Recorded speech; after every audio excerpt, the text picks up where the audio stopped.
할렐루야. 하나님을 예배하는 여러분, 오늘도 복되기를 주님의 이름 축원합니다. 여러분, 인생의 삶을 살면서 쓴물을 만난 적 있습니까? 아마 대부분 쓴물을 만났을 거예요. 저도 인생의 쓴물을 만난 적이 있습니다. 한 번은 교통사고가 났는데, 교통사고가 딱 나고 보니까는 온갖 생각이 다 들더라고요. 1분만 늦게 출발했으면 이 사고를 피할 수 있었을 텐데, 이런 생각. 어떻게 내가 이렇게 사고를 냈지?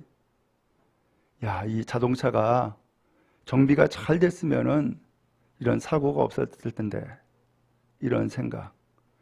아무튼 별의별 생각이 다 들더라고요. 또 어떤 사람은 생각지도 않게 갑자기 병이 걸려요. 그럼 무슨 생각합니까? 왜 나에게 이런 병이? 내가 무엇을 잘못했길래? 내가 무엇을 잘못 살았길래 왜 하필 나에게 이런 병이 오는 거야? 하면서 그 병과 자기의 인생 삶을 같이 대입해서 생각을 하게 되죠. 그러면서 좌절도 맛보고, 그 다음에 실망도 하고, 또 미래에 대한 희망도 사라지기도 하고, 별의별 일들이 다 있죠. 그럼 병에 걸리면은 병이 문제입니까? 그 병을 고치기 위해서는 수많은 돈이 들어가야 되고, 또 그러려면은 심지어는 지금까지 내가 벌었던 모든 돈을 다 날려야 되는 상황도 있을 수가 있어요. 그러면은 인생이 무너지지요. 내가 헛살았나? 내가 잘못 살았나? 내가 하나님 앞에 뭔가 잘못했나? 별의별 생각들을 다 하게 돼요. 이스라엘 백성이 인생의 쓴물을 만났어요. 기가 막힌 일이에요. 이들은 이 쓴물을 만날 것이라고는 상상도 못했습니다. 사실은. 왜 그랬느냐? 이스라엘 백성이 원래는 애굽의 노예였습니다. 근데 원래 노예는 아니었는데 그 땅에 기근이 들리다 보니까 그 기근을 해결하기 위해서 애굽에 쌀 사러 갔다가 거기에서 노예가 돼버린 거예요. 근데 이 노예 생활을 자그마치 얼마 동안 했느냐? 430년 동안 했어요. 그러니까는 몇 대가 바뀐 거죠. 최소한 10대 이상이 바뀐 거죠. 430년 동안 노예 생활을 했으니까. 근데 이 노예 생활을 하다가 이 백성들이 내가 죽어도 노예고, 내가 살아도 노예고, 내가 결혼해서 자식을 낳아도 노예고, 이게 안 되겠다. 그리고서는 이 백성이 하나님 앞에 기도하기 시작했습니다. 하나님, 이렇게 못 살겠습니다. 내 운명을 바꿔야 되겠습니다. 내 삶을 바꿔야 되겠습니다. 하고서 기도했습니다. 그랬더니 하나님이 그 기도를 들으셨습니다.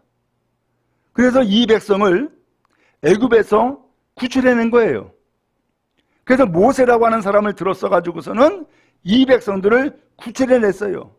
근데 구출해낼 때에 하나님은 이 백성들을 애굽에서 구출하는 것으로 끝난 것이 아니에요. 사실은 원대한 계획을 가지고 있었어요. 그 계획이 뭐냐? 애굽에서 탈출시키고, 그 다음에 광야를 지나가지고서 하나님이 젖과 꿀이 흐르는 새로운 땅으로 이끌어 가야겠다라고 하는 계획이 있었어요. 근데 이 백성들은 그 계획을 알까요? 모를까요? 거기까지는 몰랐어요. 그러다가 애굽에서 탈출하고 드디어 이제 자유의 몸이 되었는데 생각지도 못한 난관이 부딪혔어요. 홍해바다였어요. 이 홍해바다를 건너야만 이제 이 애굽 땅에서 완전하게 벗어나는 거예요. 근데 이 홍해바다를 어떻게 건너가? 근데 또 뒤에서는 애굽 군대가 쫓아오고 있고요. 진퇴양난이에요. 앞으로도 못 가고 뒤로도 못 가고. 꼼짝없이 이제는 죽은 목숨이에요. 그때에 모세가 하나님 앞에 기도하죠. 그랬더니 하나님께서 지팡이를 손에 잡고 그 바다를 향하여서 손을 내밀라는 거예요. 그래서 이 모세가 생전 처음 경험을 한 거죠. 하나님의 말씀한 대로 진짜 지팡이를 손에 잡고 손을 내밀어서 바다를 향하였어요. 그때 이게 웬일이에요? 갑자기 바람이 불더니만은 바다가 갈라지는 거예요. 그러면서 이 바다에 길이 생긴 거예요. 놀라운 일을 경험한 거죠. 그래서 처음에는 걱정과 두려움 가운데 있었지만은 그러나 길이 열리니까 살 길은 이것밖에 없다 싶어가지고서는 바닷길로 향하여 다름질하게 되죠. 그리고서는 애국 군대가 쫓아와요. 근데 애국 군대가 쫓아올 때에 이 바다가 다시 또 잠기는 거예요. 애국 군대는 이스라엘 백성들 추격하다가 그 바다에서 전부 다 몰살당해 죽고 말았어요. 이스라엘 백성은 기적을 체험한 거예요. 죽은 목숨 사는 역사를 경험하게 된 거예요. 야, 하나님은 살아계시는구나. 하나님은 나를 살리셨구나. 하나님은 나를 구원해 주었고 노예의 인생에서 이제는 자유의 몸이 되는 놀라운 역사를 나에게 베풀어 줬구나 라고 확신하게 됐어요. 그런데 그렇게 해서 애굽을 탈출하고 홍해 바다는 건넜는데 당장에 먹고 살아야 되잖아요. 근데 이 백성들에게 지금 당장 필요한 것은 뭐냐면은 물이 필요했어요. 공기는 어디든지 있고 그 다음에 물이 있어야 되고 그 다음에 밥이 있어야 되잖아요. 근데 이제 물이 먼저 필요한 거예요. 그래서 물을 찾아 길을 나서기 시작을 했어요. 그것이 오늘 22절에 나오는 수르 광야로 들어갔다라는 표현이 나온 거예요. 수르 광야로. 이제 이 수르 광야로 들어갔는데 아무리 물을 찾아도 물이 없어. 하루가 지난 거예요. 아이고, 이게 목말라는 죽겠고 더위는 뜨겁고 지치고 이거 어떻게 해야 되나. 근데 어떻게 해요? 어쩔 수가 없잖아요. 그 광야에서 길을 찾으려면, 살 길을 찾으려면 물을 찾는 수밖에. 그래서 물을 그 다음날도 또 찾아갔어요. 아무리 눈 씻고 찾아도 이튿날도 물이 없네. 이들은 생각했어요. 하나님의 애굽에서 우리를 살려주었는데 우리를 여기서 목말라 죽게 하진 않을 거다. 분명히 물이 있을 거다 라고 생각을 하고서는 그 희망을 하나 걸고서는 물을 찾아서 3일째 되는 날 또 나선 거예요.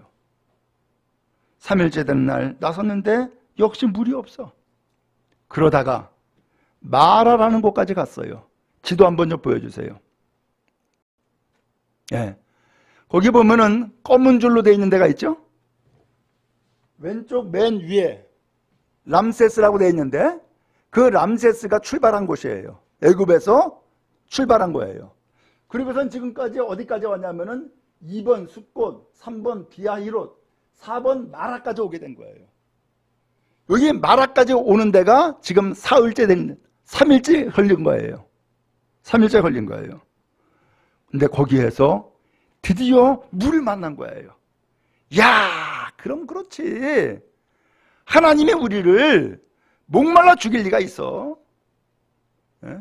애굽에서 구출시키고 홍해 바다를 건너게 하신 하나님께서 우리를 이 광야에서 목말라 죽게 하진 않지 라고 하면서 이제는 희망을 얻게 되었고 환호를 하게 된 거예요. 야, 우리 이제 살았다.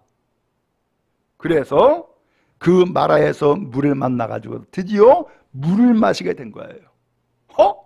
근데 이게 웬일이요?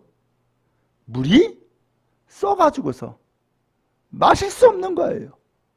쉽게 표현하면은 독약 같은 거예요. 오늘 이 물을 이렇게 만난 거예요. 이 백성이 환호와 기쁨이 절망과 탄식으로 바뀐 거예요. 아니, 이럴 수가 있어? 우리는 마실 수 있는 샘물을 찾았는데 아니, 우리가 만난 것은 마실 수 없는 쓴물을 만나다니. 이럴 수가 있냔 말이죠. 이럴 수가. 그러면서 이 쓴물을 만난 이스라엘 백성이 당장에 24절에 보니까는 모세를 원망하는 거예요. 왜 원망을 해요? 모세, 당신이 우리를 여기까지 이끌어낸 것 아니야. 근데 여기에서 쓴물 만난 것은 누구 책임이라고? 당신 책임이야. 당신이 우리를 여기까지 이끌어내지 않았으면은 애굽에서 그저 그냥 땀 흘리고 또 수고하고 물 마시고 잘 살고 있었을 것 아니야. 근데 왜 우리를 이렇게 이끌어가지고서 여기에서 쓴물 만나가지고서 우리를 죽이려고 하느냐 하면서 원망을 쏟아내놓기 시작을 한 거예요. 왜 쓴물을 만났을까? 라는 거죠. 여러분, 우리도 쓴물 만나는 거 원치 않죠?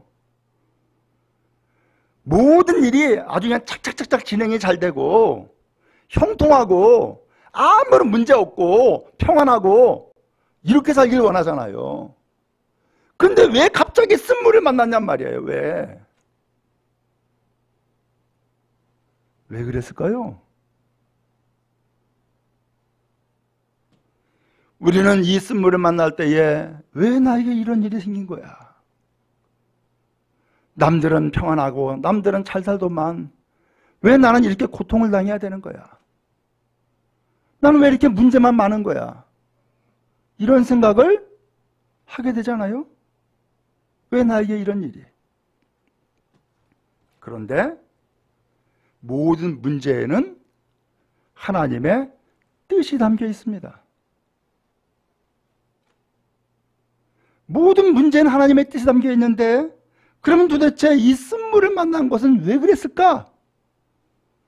이것은 이스라엘 백성들의 상태를 보여준 거예요. 이스라엘 백성들의 인생이 어떤 인생인가를 지금 보여주고 있는 거예요. 그들의 인생은 쓴물이에요. 마실 수 없는 물. 그럼 마실 수 없으면 어떻게 해야 돼요? 버리는 거지. 그렇잖아요? 사실 이스라엘 백성들을 향한 하나님의 계획이 있다 그랬잖아요. 애굽에서 탈출시키고 광야를 지나서 어디로 간다고요? 젖과 꿀이 흐르는 축복의 땅. 여기까지 이끌어가는 것이 하나님의 계획이란 말이에요. 아니 그러면 똑같이 이 땅에서 사는데 애굽 땅에서 살든지 가나안 땅에 살든지 뭐 다른 게 없잖아요. 아니에요. 다른 게 있어요. 애굽에서의 생활은 노예예요. 그러나 가나안 땅에서의 삶은 노예가 아니라 이제는 자유인이에요. 하나님 앞에 은혜 받고 축복받는 사람으로서의 삶을 살아가는 거예요. 그런데 지금 이 이스라엘 백성들이 430년 동안 노예 생활하고서는 바로 나와가지고서 가나안 땅에 들어가서 살면은 사라지느냐? 어때요? 못 삽니다. 똑같이 가나안 땅에 들어가서도 노예입니다. 달라진 게 없습니다. 그래서 하나님께서 이 백성들에게 이 백성들이 430년 동안 겪어왔던 노예 생활을 통하여서 430년 동안 그가 삶에 그야말로 뿌리가 깊숙이 내렸는데 그것이 바로 뭐냐면 노예근성이라는 뿌리가 내린 거예요. 이 뿌리를 가지고서는 가나안 땅에 들어가서도 여전히 노예의 삶을 사는 거예요. 그래서 하나님께서는 이 쓴뿌리를 뽑고자 한 거예요. 이 쓴뿌리를 뽑아가지고서 새 인생의 삶을 살아가도록 하나님이 섭리하신 거예요. 그래서 마라에서 쓴물 만난 거란 말이에요. 그러면 이 쓴물 만난 인생이 어떠한 건가라는 것을 금방 알 수 있어요. 백성들의 반응이에요. 쓴물을 만났어요? 그러면 어떻게 해야 돼요? 아이고, 쓴물을 만났네? 그래도 다행이야. 물이 있다는 것이. 여기서 쓴물 만났으니까 조금 더 찾아보면은 이젠 쓴물이 아니라 우리가 마실 수 있는 좋은 물이 또 있겠지. 좀 더 찾아보자. 하고서는 으쌰으쌰 해가지고는 좀 더 찾아보면은 훌륭한 사람이죠. 그렇잖아요? 그 정도의 사람이라면 가나안 땅에 들어갈 수 있단 말이에요. 그런데 이 백성들이 그러질 않았어요. 이 백성들이 당장에 뭘 했어요? 원망불평을 쏟아놓는데 누구한테? 모세에게 원망불평을 쏟아놓는 거예요. 너 때문이라는 거죠. 여러분, 우리는 인생을 살아갈 때에 우리가 배워온 대로 살아가고요, 본대로 살아오고요, 경험한 대로 살아옵니다. 이게 바꾸는 것이 좀처럼 어렵지, 쉽지가 않아요. 그래서 내가 무엇인가 말하는 것, 생각하는 것을 가만히 보니까는 누구 얘기예요? 내가 들어왔던 이야기야. 내가 경험했던 이야기고 내가 해왔던 이야기예요. 여기에서 벗어나야 되는데 벗어나질 못하는 거야. 이 백성들이 430년 동안 노예생활 하면서 아이고 감사해라, 나에게 일거리를 주고, 아이고 감사해라, 나에게 밥도 주고 그랬을까요? 아니요. 그들은 노예생활 하면서 끊임없이 마음속에서 끊임없이 입으로 터져나오는 이야기는 뭐였을까요? 내가 노예라고 나를 무시하네? 나를 사람 취급하지 않네? 저 나쁜 놈들. 그러면서 430년 동안 그의 몸속에 뿌리 깊게 노예 근성이 남아있지 않았을까요? 그러니까 당장에 이 물을 만나는데 써서 마시지 못하니까는 아이고 이것을 어떻게 정화시켜서 먹어야 되나?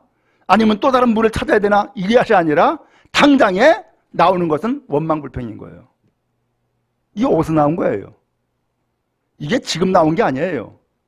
이게 지금 나온 것이 아니라 애굽에서부터 뿌리 깊게 살아왔던 삶의 모습들이었단 말이죠. 이게 지금 또 나오고 있는 거예요. 우리도 마찬가지예요. 예수를 믿게 됐어요? 교회를 다녀요? 그런데 가만히 보니까는 내가 예수 믿기 전에 살아왔던 삶을 교회에 와서도 똑같이 하고 있어. 왜요? 그의 인생에 쓴뿌리가 아직 남아있는 거예요. 내가 예수 믿기 전에 해왔던 말을 교회에 와서도 똑같이 하고 있어. 왜? 내가 인생의 쓴뿌리를 가지고서 여전히 교회 생활하고 있기 때문에 그런 거예요. 하나님은 우리가 여기에서 인생을 마무리하길 원하지 않아요. 하나님은 오늘 우리 향한 놀라운 계획이 있는데 그것이 바로 가나안 땅이에요. 축복의 땅이에요. 거기에서는 영원히 하나님 앞에서 복을 받고 살아가는 삶의 땅이에요. 거기까지 이끌어가길 원하신단 말이죠. 그런데 지금 이 상태 가지고서는 안 된다라는 거죠. 그래서 하나님이 이 백성들의 상태를 보여주기 위해서 쓴물을 만나게 한 거예요. 그 쓴물을 통해서 누굴 보게? 나를 보는 거예요. 그 쓴물을 통하여서 나의 인생을 되돌아보는 거예요. 내가 이 쓴물을 만났을 때에 어떻게 생각하는지, 어떻게 말하는지, 어떻게 반응하는지 나 스스로를 보게 만든 거예요. 그게 쓴물이에요. 여러분 그러잖아요. 여러분 당장에 예를 들면 자녀에게 어떤 문제가 생겼다. 그러면 여러분들은 누굴 봐요? 자녀를 보는 것이 아니라 아이고 저게 내 탓이네. 내 탓이네. 내가 잘못 살아왔네. 이러질 않아요? 그게 부모인 것처럼, 그게 부모인 것처럼 오늘 하나님은 이 쓴물을 통하여서 나의 인생을 되돌아보게 만드는 거예요. 나의 인생을. 내가 어떻게 살아왔지? 내가 왜 이렇게 말하고 있는 거지? 이런 문제를 만났을 때 내가 어떻게 해야 되지? 라고 하면서 나를 돌아보는 거예요. 이 백성들은 당장에 모세에게 원망합니다. 그러면서 이야기하기를 우리가 무엇을 마실까? 우리 보러 뭘 마시라는 거야? 라는 거죠. 우리 보러 이 쓴물을 어떻게 마시라는 거야? 라고 하는 것이죠. 근데 모세는 이 쓴물을 만났을 때 25절에 보니까는 뭐 했어요? 여호와께 부르짖었다 라고 했어요. 여러분 쓴물 만나거든 먼저 하나님 앞에 엎드리시기 바랍니다. 먼저 기도하세요. 하나님, 이 쓴물을 왜 나에게 주셨나요? 하나님의 뜻이 뭐예요? 하나님, 이 쓴물을 어떻게 해결하면은 내가 마실 수가 있는 건가요? 그래서 하나님의 뜻을 물으시고 하나님의 방법을 찾으시고 하나님의 길을 묻는 여러분 될 수 있기를 간절히 바랍니다. 하나님께 기도하는 것은 이 쓴물을 만났을 때에 하나님의 무엇인가 뜻이 있지 않겠는가라고 하는 뜻을 찾는 자세예요. 근데 하나님을 찾지 않으면은 어떻게 돼요? 이것은 누구 탓이야? 하면서 당장에 모세한테 원망을 쏟아냈잖아요. 오늘 여기에는 해결의 방법이 없어요. 이건 올바른 자세가 아니에요. 하나님의 뜻과 섭리와 멀어지는 거예요. 여러분, 그런 의미에서 쓴물을 만났을 때에 먼저 하나님 앞에 엎드리기 바랍니다. 모세는 이스라엘 백성들 애굽에서 구출해내고서는 광야 생활할 때에 수많은 문제를 만났습니다. 첫 번째는 아까 홍해바다 사건입니다. 난감하잖아요. 얼마나 기가 막혀. 앞에는 홍해바다, 뒤에는 애국 군대. 오두가도 못하고 꼼짝없이 갇혀가지고 된 죽을 상황인데 그때 모세가 뭘 할 수 있겠어요? 아무것도 할 수 없죠. 그러니까 뭐예요? 하나님 앞에 기도할 수밖에. 여러분, 우리가 정말로 엄청난 사건, 엄청난 문제를 만나면은 사람이 아무것도 할 수 없습니다. 그렇죠? 아니, 왜 이런 문제를 우리에게 주시는 거야? 이유는 딱 하나. 하나님 앞에 엎드리라는 거예요. 그게 길이에요. 그게 시작이에요. 모세는 엎드렸어요. 그래서 하나님 앞에 뜻을 구했어요. 하나님, 도대체 왜 이런 문제를 우리가 만납니까? 어떻게 하면 이것을 해결해야 됩니까? 이 백성들이 지금 나를 향해서 원망하고 있는데 어떻게 하면 좋겠습니까? 하나님 앞에 엎드린 거예요. 그게 기도한 거죠. 여러분, 그런 의미에서 문제를 만났을 때에 부르짖고 기도하는 여러분 되어지기를 주님의 이름으로 축원합니다. 너희는 내게 부르짖으라. 내가 내게 응답하겠고 내가 하지 못하는 그 놀라운 일들을 너희에게 보여주겠다. 하나님의 약속의 말씀입니다. 기도에는 하나님의 약속이 담겨 있습니다. 하나님의 축복이 있습니다. 좋은 결과가 있단 말이죠. 그러므로 우리는 아무것도 할 수 없지만 딱 하나, 기도할 수 있는데 왜 염려합니까? 복음성가의 찬양 가사죠? 기도할 수 있는데 왜 걱정합니까? 오늘 그러므로 기도가 길이고 기도가 능력이고 기도가 답이란 말이죠. 기도하는 우리 모두 다 될 수 있기를 주님의 이름으로 축복합니다. 그래서 아무것도 사건과 문제가 안 일어나기를 기대하는 것이 아니라 문제를 만났을 때에 그것을 하나님 앞에 엎드려 해결하는 능력을 주님께서는 우리에게 주시고자 하는 거예요. 그러므로 기도가 답이고 기도가 길인 거죠. 그런데 이렇게 기도했더니만 하나님께서 모세에게 한 나무를 가리키시는 거야. 아마 그 마라의 그 샘이니까 그 샘 곁에 뭔가 나무가 있었나 봐요. 나무를 가리키는 거야. 그때에 모세가 깨달았죠. 저 나무를 이 샘물에다가 집어넣으려나 보다. 이렇게 이해를 한 거예요. 그래서 나무를 그 물에다가 던져 넣었다는 거예요. 근데 여기서 나무를 그 물에다가 던져 넣으려면은 어떻게 해야 돼요? 어떻게 하면 물에다 던져 넣을 수 있어요? 먼저 나무를 꺾어야지. 그렇잖아요? 그럼 나무를 꺾으면 그 나무는 어떻게 되는 거예요? 죽는 거예요. 그래서 이 모세가 이 나무를 꺾어가지고서는 모세 그 물에다가 집어넣었더니만은 놀라운 일이 생긴 거예요. 물이 달아졌어요. 변화가 돼버린 거예요. 마치 요한복음에 가나의 혼인잔치집에서 예수께서 돌랑 안에다가 물 채워라, 그리고 갖다 줘라 했더니만은 그 물이 포도주로 변화가 된 것처럼, 아니 한 나무를 가리켰고 그 나뭇가지를 꺾어다가 그 물에다가 던져놓더니만 물이 달아졌다.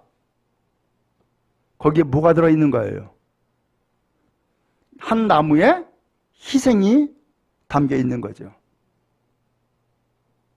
한 나무에 죽음이 던져져 있는 거예요.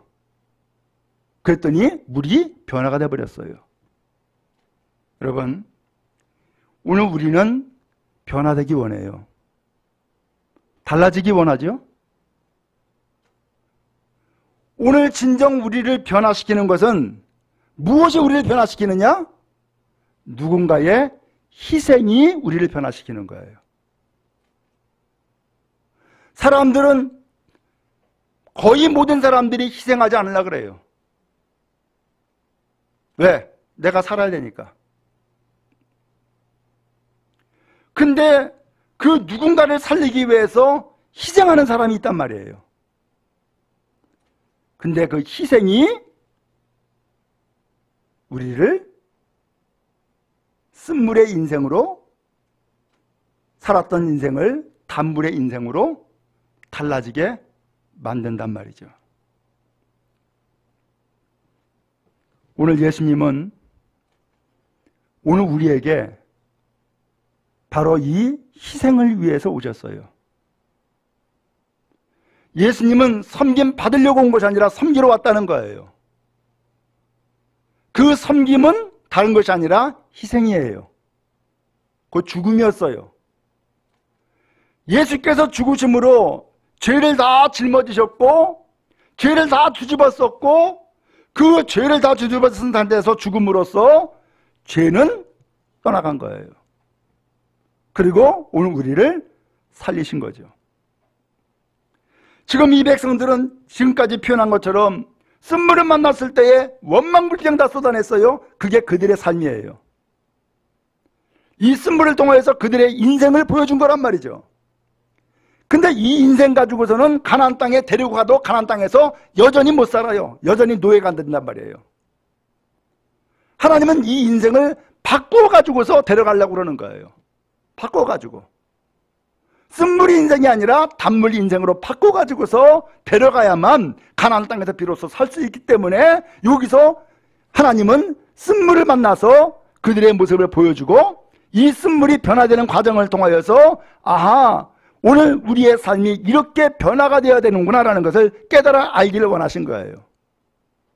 그래서 한 나뭇가지를 지시했고 그 나뭇가지를 던져 넣어서 물이 변화된 것은 하나님께서 어떻게 하면 변화가 되는지를 보여준 징표였던 거예요. 여러분, 자녀들 어떻게 변화가 돼요? 많이 잔소리한다고 달라지지 않죠? 많이 때린다고 달라지지 않죠? 언제 달라져요? 부모가 희생할 때에 그때서야 달라집니다. 그때서야. 그리고 나중에 깨달아요. 아, 내가 그때에 얼마나 사고를 많이 치고 얼마나 말을 안 들었는데 그때 어머니가 눈물 흘리면서 이렇게 얘기했었지. 그때 아버지가 이렇게 희생했었지. 아, 내가 이제 어른이 되고 장가 들고 또 자식 낳고 보니까는 어머니 아버지가 했던 것이 바로 그것이 교훈이구나 라는 것을 깨달아 알게 되죠. 오늘 하나님께서는 이 쓴물을 만나는 이 인생에게 한 나뭇가지가 꺾여지는 것을 보게 하셨고 그것이 쓴물에게 던져지는 것을 보게 하셨고 그때서야 비로소 물이 달라지는 것을 보게 만드신 것은 왜 그래요? 이스라엘 백성들, 지금 너희들의 인생은 쓴물 인생이야. 이 인생 가지고서 여전히 가나안 땅에 들어가도 역시 거기는 쓴물 인생이고 거기는 노예야. 지금 달라져야 돼. 지금 변화가 돼야 돼. 지금 새로워야 돼. 그래야만 그 땅에서 행복하고 그 땅에서 하나님의 뜻이 무엇인지를 알고 변화된 인생을 살아가는 거야 라는 것을 보여주고 계시는 거예요. 바라기는 오늘 우리의 인생을 위해서 예수님은 희생하셨고 오늘 우리의 인생의 변화를 위해서 예수님은 오늘 위해서 십자가에 못 박혀 돌아가신 것을 기억하실 수 있기를 바랍니다. 그래서 지금까지는 너 때문이야 하면서 모세를 지적하여 원망했지만 변화된 인생은 나 때문이구나. 나 때문이구나. 라고 달라지는 겁니다.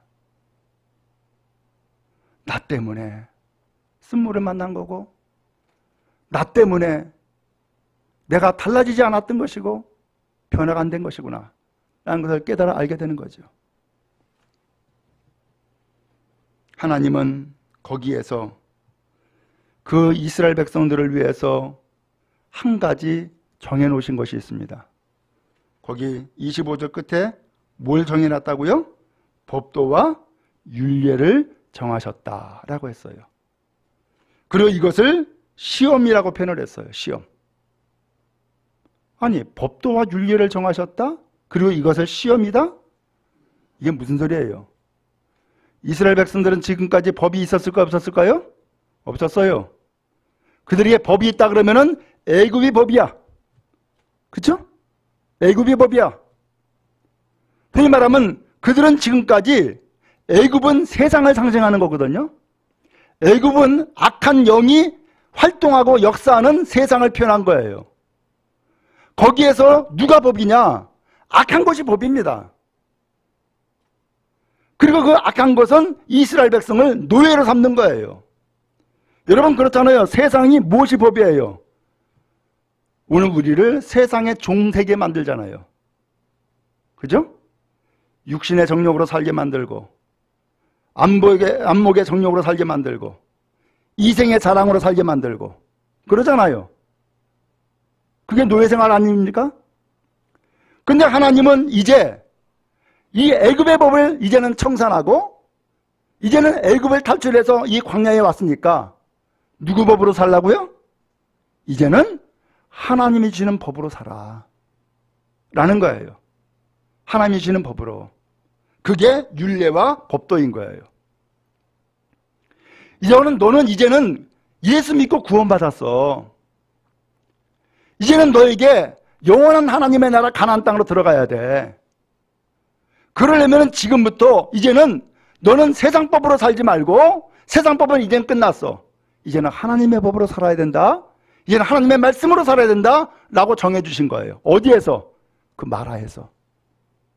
그 쓴물을 통하여서 하나님이 법을 정해주신 거예요. 여러분 그렇잖아요. 우리가 엄청난 사건을 만나지 않으면은, 뭐 옛날이나 지금이나 뭐 달라진 것 없네, 이렇게 살아도 되는구나 라고 살아요. 그러다가 죽느냐 사느냐라고 하는 엄청난 문제의 사건을 내가 만나요. 근데 거기에서 하나님의 은혜를 깨달아요. 그러면 그때부터 우리의 생각이 바뀌어집니다. 어떻게 바뀌어집니까? 내가 남은 인생 하나님 앞에 믿음으로 살아야지. 이제 남은 인생 하나님 앞에 충성해야지. 내가 하나님 앞에 영광 돌리며 하나님 앞에 복되게 살아야지. 달라지죠? 그게 새로운 법이에요. 오늘 우리는 그렇게 살아가는 것을 하나님이 기뻐하신단 말이죠. 그래서 우리에게 하시는 말씀이, 이전 것은 지나갔으니 보라 새 것 되었다. 새 인생으로 살기를 하나님이 원하신단 말이죠. 바라기는 오늘 여러분도 하나님이 우리를 향한 새 인생 살기를 원하시는 계획이 있는 것처럼, 우리 모두도 나는 이제 옛날 생각, 옛날 삶 다 벗어버리고 새 삶을 살아야지. 이제 하나님 말씀 잘 듣고 하나님의 법대로 살아야지라고 하는 마음을 가지고 새 출발하는 여러분 될 수 있기를 간절히 바랍니다. 이것을 시험이라고 표현했어요. 그렇게 사는지 안 사는지 하나님께서 한번 테스트하겠다는 거예요. 하나님이 훈련시키겠다는 거예요. 그러면 하나님의 법으로 살아가는 것이 뭐예요? 26절에 말씀했어요. 이르시되 너희가 너희 하나님 나 여호와의 말을 뭐하고? 듣고, 그 다음에 뭐라고요? 순종하고, 그 다음에 뭐하라고요? 내가 보기에 의를 행하며 올바르게 살아가며 내 계명에 뭐하고? 귀를 기울이고 내 모든 규례를 뭐하면? 지키면. 그랬어요. 들어라, 순종해라, 실천해라, 지켜라. 이게 하나님의 말씀인 거예요. 그렇게 하면은 애굽 사람에게, 애굽에서 너의 인생을 노예로 삼았던 그 사람들에게는 하나님이 질병을 내렸지만 너희에게는 질병 하나도 안 줄 거야 라고 말씀하시는 거예요. 하나도 안 줄 거야. 그 질병이 뭐예요? 육신의 질병도 들어가지만 마음의 질병, 영적인 질병도 다 들어가는 거예요. 사람은 건강하게 살기를 원해요. 하나님도 원하세요.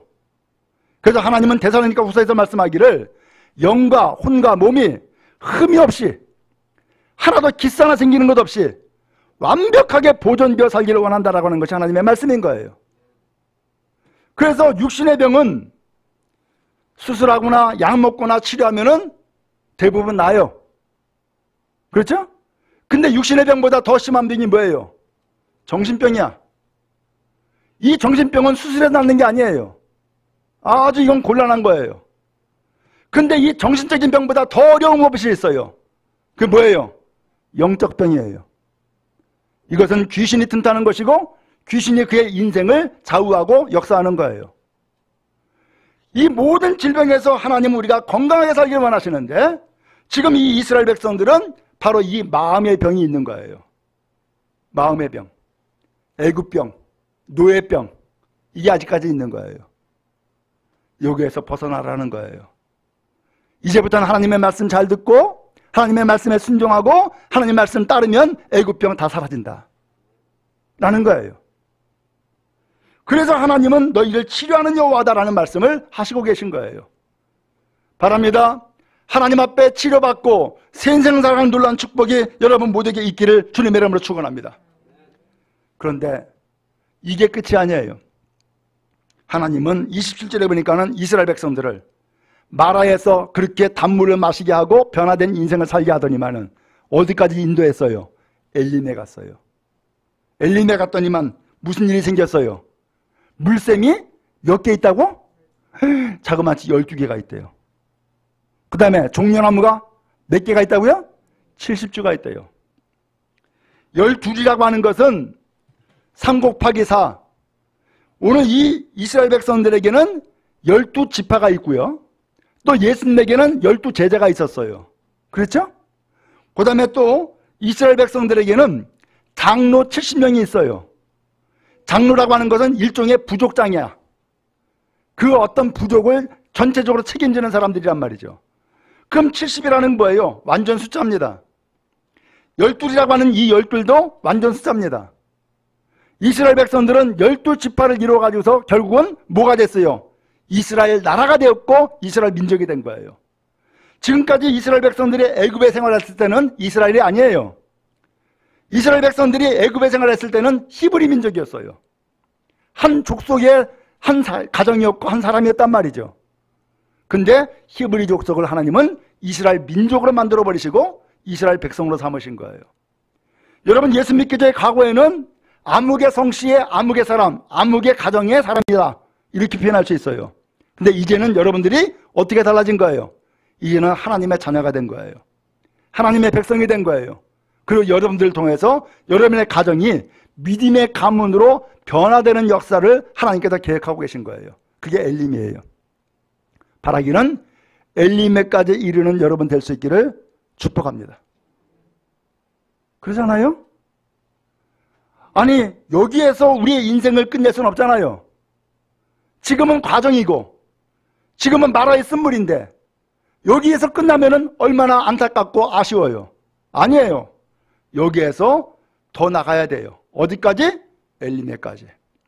물샘이 12시에 있는 것, 종려나무가 70그루가 있는 것, 이스라엘 백성들은 여기에다가 집을 졌어요.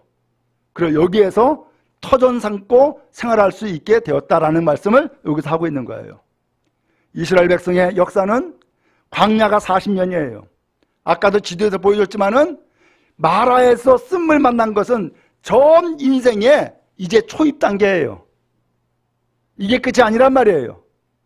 오늘 우리도 마찬가지예요. 우리의 인생에 쓴물을 만날 수 있지만 그 인생의 쓴물은 지금 전체가 아니라 이게 마지막이 아니라 이제 출발이란 말이에요. 이제 이 출발에서 쓴물을 만난 거예요. 그러므로 여러분 이 쓴물을 극복하는 믿음의 사람 되어지기를 축복합니다. 여기에서 무너져서는 안 됩니다. 여기에 좌절해서는 안 됩니다. 이젠 이것을 극복하고 하나님의 은혜를 깨닫고 더 전진해 나가야 됩니다. 어디까지? 하나님의 약속한 가나안 땅까지. 그 길을 가기까지 무엇이 오늘 우리를 이끌어가요? 하나님 앞에서 받은 은혜가 우리를 이끌어가고 하나님을 오직 의지하는 믿음이 우리를 이끌어간단 말이죠. 승리하는 여러분 되기를 주님의 이름으로 축원합니다. 사랑하는 자의 내 영혼이 잘된 같이 내가 범사에 잘되고 강건하길 간구한다라고 했는데 잘되고 복되고 주의 평안과 은혜가 넘치기를 주님의 이름으로 축원합니다.